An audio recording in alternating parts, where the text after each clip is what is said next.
আলহামদুলিল্লাহ, এই পাক পবিত্র মক্কা মদিনার চারদিকে কত হাজার হাজার মুসল্লি এখানে উপস্থিত আছেন। কত সুন্দর লাগে এদেরকে দেখলে।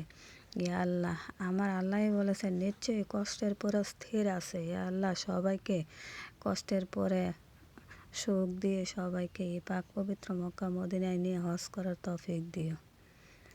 অনেক দেরিতে হলেও আপনি প্রমাণ পাবেন আল্লাহ আপনাকে যে জিনিস দেননি সেগুলো কখনোই আপনার জন্য কল্যাণকর ছিল। প্রতিটি নিঃশ্বাসের জন্য কৃতজ্ঞ, প্রতিটি দিন এর জন্য আলহামদুলিল্লাহ। রবকে খুশি করার জন্য যে পথ ছেড়েছি সেই পথে আর ফেরা হোক।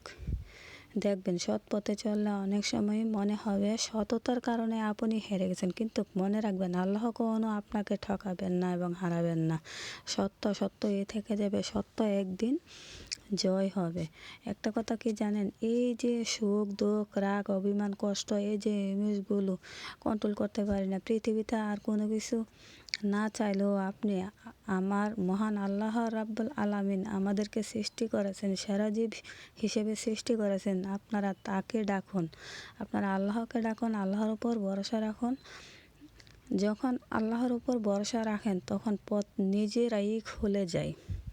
সব কথা সবাই বলতে যাবেন না এবং বুঝাও যাবেন না। আল্লাহর কাছে সব কথা বলুন, আল্লাহর নিকট কাঁদুন, আল্লাহর নিকট দু চোখের পানি ফেলুন। দুনিয়া সবচেয়ে দুর্গন্ধময় জিনিসই হচ্ছে আল্লাহ তোমাদের চেহারা সম্পর্কের দিকে তাকান না, বরং তিনি তোমাদের অন্তরে কর্মের দিকে তাকান এবং তিনি সৎ পথে থাকার সুযোগ করে দেন। খারাপ সময়ে সবার দরজা বন্ধ হয়ে যেতে পারে, কিন্তু আল্লাহর দরবার কখনো বন্ধ হবে না। আল্লাহর দরজা সবসময় খোলা থাকে।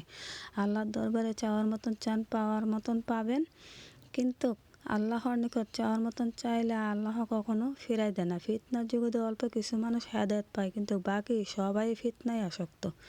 একদিন আমার মৃত্যুর খবর শুনে কেউ হয়তো মুচকি এসে বলবে ইন্না লিল্লাহি ওয়া ইন্না ইলাইহি রাজিউন। আলহামদুলিল্লাহ, হাজারো টেনশনের মাঝে আল্লাহর ভরসার শব্দটা যেন মরুভূমির মাঝে এক গ্লাস পানির সন্ধান। আলহামদুলিল্লাহ, যখন অনেক খারাপ থাকবে আল্লাহ নসিবে অনেক কিছু রেখেছে, প্রাপ্তির সময় হলে ঠিক পেয়ে যাব ইনশাআল্লাহ। যে ইবনে আদায়েম নামাজ ছেড়ে দিও না। নিজের পরিকল্পনা আল্লাহর পরিকল্পনা ভরসা রাখুন, কারণ তিনি সর্বশ্রেষ্ঠ পরিকল্পনাকারী। আমার ইচ্ছের চেয়ে আল্লাহর সিদ্ধান্ত অনেক উত্তম, কারণ তিনি যা করেন তা আমাদের মঙ্গলের জন্যই করেন। কুল্লু নাফসিন যায়কাতুল মাউত।